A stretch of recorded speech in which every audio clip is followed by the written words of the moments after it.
Olá a todos, estamos aqui para mais uma entrevista hoje.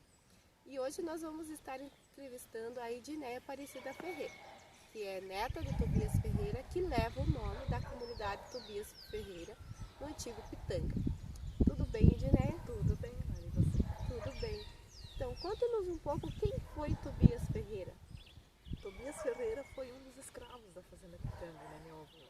Ele veio junto com uma remessa de escravos vendidos, veio para a região de Palmeiras, veio parar aqui em Palmas. Só que teve uma trajetória bem longa até ele chegar aqui. Na vinda ele foi obrigado a ir fazer a recuperação de um montante de mercadorias que tinha sido roubado do atual dono da fazenda Pitanga. E como ele não queria, porque ele veio para cá com 15, mais ou menos 15 anos de idade, né, quando ele chegou aqui. E pelo tamanho dele ser forte, ele foi o dono dele, no caso, que seria o que tinha comprado ele lá para trazer ele, queria obrigar ele junto para recuperar esse tesouro que foi roubado.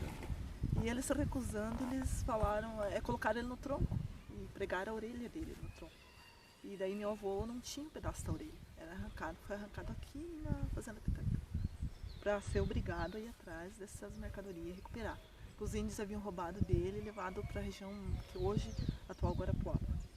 Então é uma trajetória assim bem dolorida da parte dele. É assim, a gente voltar a pensar nessa história de novo é triste e dói muito na gente. É muito triste.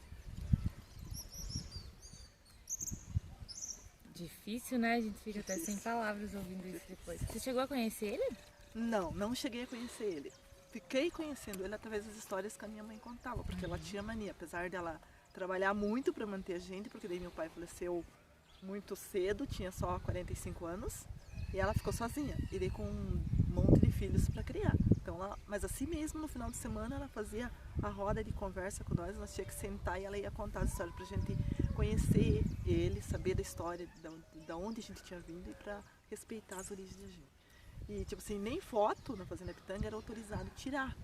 A gente nem foto dele pôde ver porque era proibido, eles não poderiam aparecer nas fotos. Eles eram escravos, então só apareciam os senhores nas fotos, tinha que pôr lá com a família, mas os escravos não. Como ele era escravo, não pôde aparecer, não tem fotos dele. Edneia, e sobre essa relação dele com a fazenda Pitanga, quanto tempo ele ficou lá, assim, você Até sabe? a morte, ele chegou ali com 15 anos de idade e não saiu mais dali, ficou ali até a morte. Até inclusive os restos mortais dele estão lá e a gente não recebeu autorização para retirar. Porque tinha um cemitério na fazenda e ficou enterrado lá, e quando a gente foi solicitar para retirar, para dar um destino decente como ser humano, foi negado. Porque como não tinha identificação de nada, eles não teriam como providenciar para a gente fazer esse enterro, essa homenagem que ele merecia. Então, E você sabe quando que ele morreu? ele morreu próximo dos 100 anos de idade. Foi próximo dos 100 anos de idade, a minha mãe sempre falava. Não lembro agora precisamente a data, porque eu esqueci de anotar, para passar para você. Mas foi próximo de 100 anos. Né? É uma idade avançada por tudo que ele passou, né, na Sim. vida, então, que ele conseguir chegar próximo a Ele essa chegou, idade. era 98 anos e meio. Minha mãe sempre contava pra gente, eu estava bem já. Mas aí já ele estava lúcido, segundo ela, ele era bem lúcido. Continuava assim, tendo, só não podia fazer mais as coisas assim, mais com mais agilidade, mas estava lúcido e tudo mais. E ela chegou a contar assim o nome dos pais dele, sabia o nome dos pais dele? Do pai dele também era Tobias. Também Tobias. E daí só que não era o sobrenome Ferreira. Ganharam o sobrenome Ferreira, nós ganhamos quando ele chegou aqui no Brasil. O nome dele não era Ferreira, do pai do vô Tobias. Aí foi por causa do dono que comprou e todo mundo teve que usar o mesmo sobrenome. Então assim, a linha do tempo dá para perceber que ele é bem próximo, né? Então de África, do Tobias Ferreira, do teu avô, que já veio de África, então ele não nasceu escravo aqui, ele veio escravizado. Veio escravizado, ele não nasceu aqui, ele veio já, porque foi comprado e foi trazido para cá. E minha avó também, a esposa dele, que futuramente se tornou esposa, a minha avó, a Maria Albina, né? Maria Albina Ferreira daí também, porque era o mesmo dono, então era todo mundo o mesmo sobrenome, era de família diferente, mas tinha o mesmo nome devido ao dono que tinha comprado a mesma quantidade de escravos ali e deu coincidência dos dois serem comprados juntos, né? Então levaram o mesmo sobrenome, mas tipo assim, eram de famílias diferentes. Só que daí virou todo mundo Ferreira, devido a isso. Sua mãe ela mencionava algum, assim, quando teu avô estava vivo e repassou para ela assim, desculpa perguntar, mas acho que é necessário porque nós, né, a gente saiba os tipos de castigos que eram aplicados na fazenda. Na fazenda, normalmente, quem desobedecia ficava sem comer, ficava no tronco, sempre. O tronco tinha duas espécies de tronco. Uma que deixava eles em uma forma quase que em pé, mas tinha que ficar ali o tempo inteiro, e a outra tinha que ficar no chão, aonde ficava preso as mãos com os pés. Entendeu? Que a cabeça quase chegava no chão. Então, era bem sacrifício. Eu tive a oportunidade de conhecer agora, depois já adulta, que eu fui lá na Fazenda Pitanga fazer uma visita e daí visitei os troncos lá. E fui ver se ainda existia algum vestígio, mas o cemitério de hoje que está na fazenda, tem um monte de árvores em cima, desapareceu. Não tem como ver se aqui tem restos mortais de algum ser humano.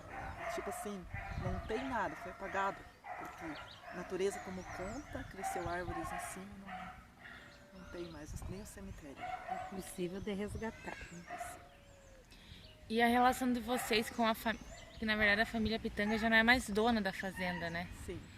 Mas vocês têm a família tem alguma relação assim com vocês, de conversa nesse sentido? Quando tinha, reconhecem algo? Como que é isso?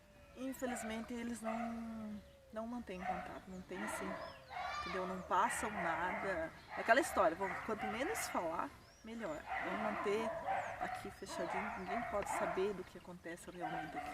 Então, não tem. É porque há muito tempo se negou, né, a escravização Sim. em Palmas, né? Então a Fazenda isso Pitanga é o marco onde que realmente aconteceu a escravização aqui, né? Sim. E eles mencionam assim a quantidade de teu avô, né? Como falava, você tinha muitos escravos também lá. Eram vários escravos, porque normalmente eles eram selecionados pelo tamanho, né? Comprados pelo tamanho. Quanto você é mais forte, você oferece uma mão de obra mais qualificada, vamos dizer assim. Então, na época, eles eram escolhidos pelo tamanho, pelo ser forte, mostrar uma estatura física boa. Daí era selecionado, senão não. E quais trabalhos eles desenvolviam lá na fazenda? Desde da parte da lavoura, gados também eles mantinham, tinham que tirar o leite, o leite eles tinham que fazer, voltar ao campo, tudo.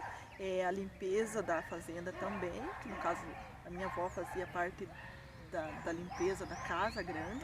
Eram selecionados, não podia entrar todo mundo, tinha que ser, tipo, se você vai lá, era escolhido, tipo, aquela lá mais de confiança ainda. Os outros não poderiam nem chegar próximo da área da fazenda, assim, lá onde era a área dos domos, né? Só lá fora na senzala.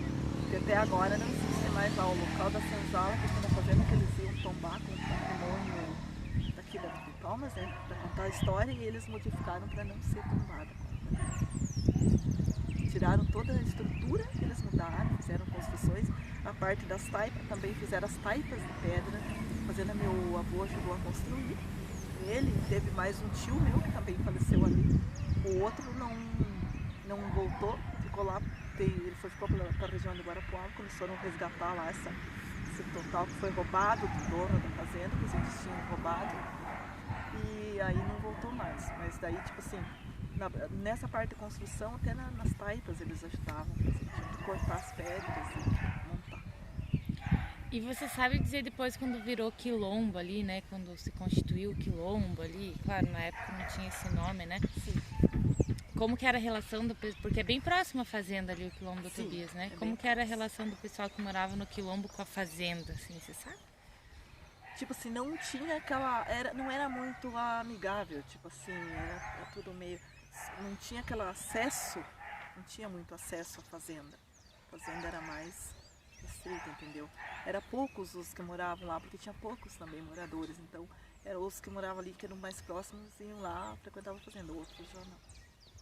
Segundo a minha mãe, as histórias dela diziam isso. E tipo assim, quando ia as visitas lá, eram selecionados. Alguns convidados, na época, sentariam na mesa junto com os senhores lá numa parte separada, né? Mas tinha direito de chegar até a mesa. Outros já não, tinha que ser servido lá fora para não interferir muito dentro da fazenda. E quando ele faleceu, ele não era mais escravizado? Daí já não era mais escravo. Mas deixou as marcas bem fortes. Quando ele faleceu, já não era mais escravo. E ele continuava na fazenda trabalhando? Aí eles mudaram.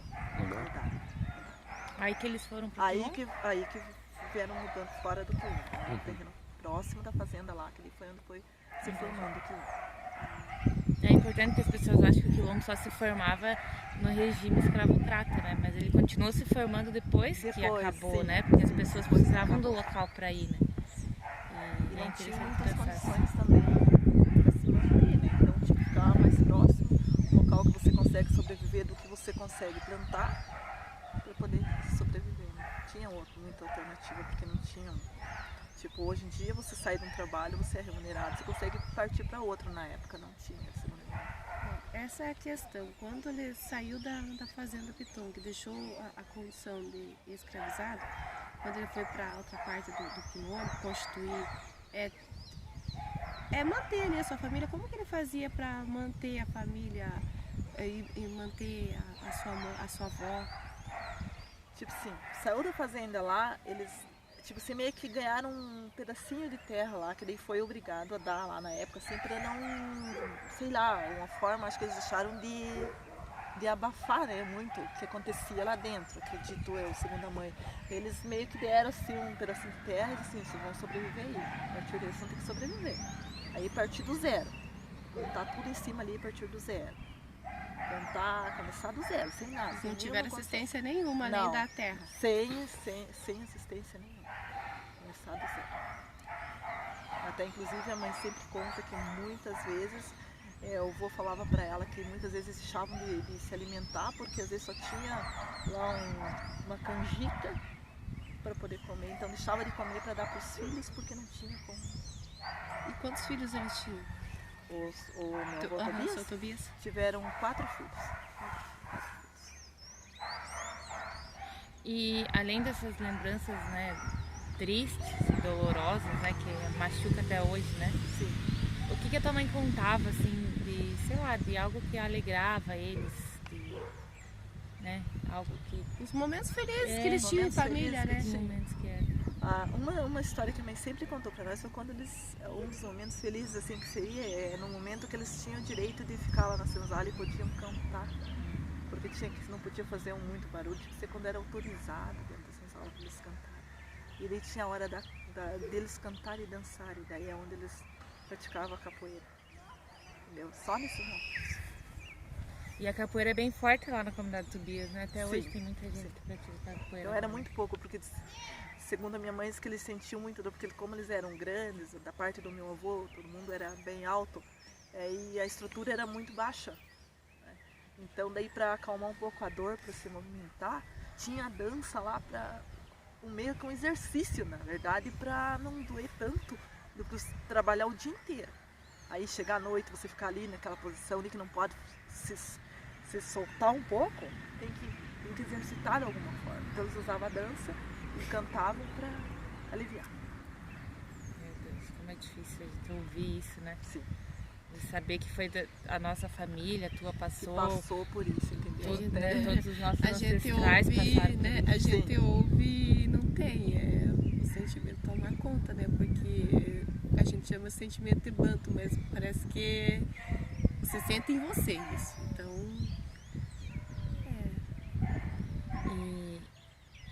E depois ali, como que foi a vida em comunidade ali na comunidade Tobias, né? Que eles foram formando, como que era?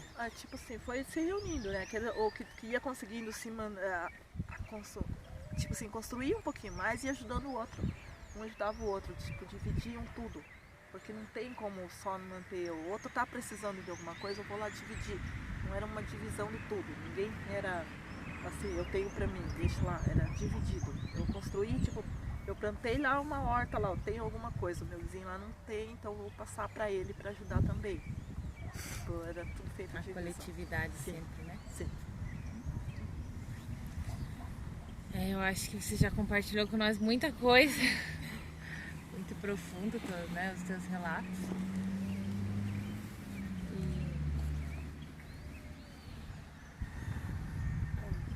Nós agradecemos a tua disponibilidade de você vir estar partilhando a história do seu Tobias com nós, uma história dolorida, triste, mas uma história de resistência, né? Uma história que nos faz hoje, que faz você, né, teus irmãos, tua família, que faz com que você sinta mais vontade de hoje, né, estar correndo atrás, estar ali, né, correndo atrás dos direitos da população negra, os próprios direitos de vocês, né? Então ele deixou, assim, foi uma vida difícil, mas ele deixou muita aprendizagem.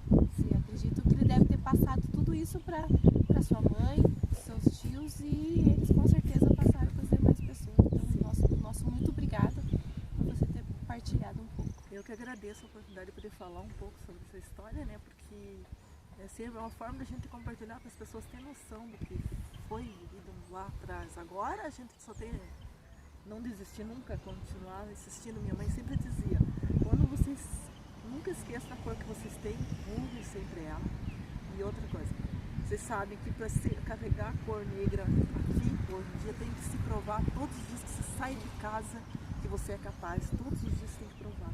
Nunca desistam disso e nunca tenham vergonha de ser, que vocês sempre ela dizia isso pra gente. Então isso daí virou um legado. A gente sabe que cada dia que sai vai ser uma batalha. Você tem que fazer uma coisa e tá provando 50 vezes que você sabe fazer ela. Correr atrás e não desistir. Sempre vai ter as dúvidas por causa da cor de pele, sempre vai ter. As oportunidades são muitas, mas a gente tem que correr atrás. Tem uma chance, vai lá e corre atrás. Não pode desistir. Matar um leão por dia. Sim, Nós matamos, sim, né? Sim. Sim. Muito obrigada.